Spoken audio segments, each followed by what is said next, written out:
you have now the last two Republican presidents saying they are not going to endorse you. Well, I understand that, and I understand why they're not. The war in Iraq was perhaps the worst decision ever made in this country's history. It totally destabilized the Middle East. It was a total disaster. It was made by Bush.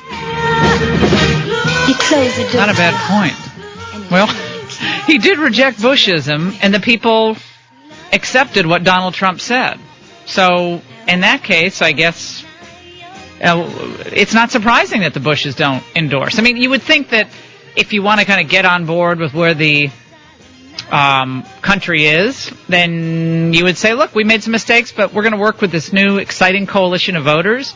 And, gosh, if we can have some influence on Donald Trump, that would be great. But we respect the will of the people. I mean, you would want that, I guess, but that's just not how it's going to work. By the way, Jeff Flake, and I emphasize the word Flake, Jeff Flake said that Trump's idea of the wall, they just played it on CNN, is nutty.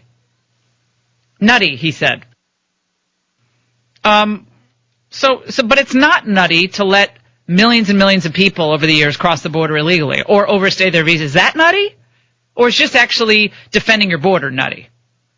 I'm really of the viewpoint now that all of you have some work to do. Okay, I know it's the weekend coming up, but you have some work to do. And what am I talking about?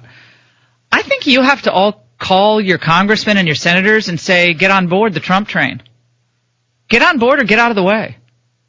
I mean, is it really helpful now to have Republicans threatening third-party runs or giving Hillary Clinton soundbites for commercials? And if you think it's not helpful, then it's incumbent upon all of you voters to speak your mind, let your voices be heard, and tell people like Paul Ryan, look, we want this. We want the party to be unified, and that means you have to support who we chose as the party's nominee.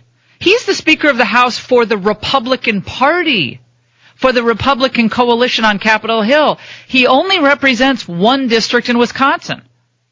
And remember, I mean, again, and you all know personally, I really like Paul Ryan.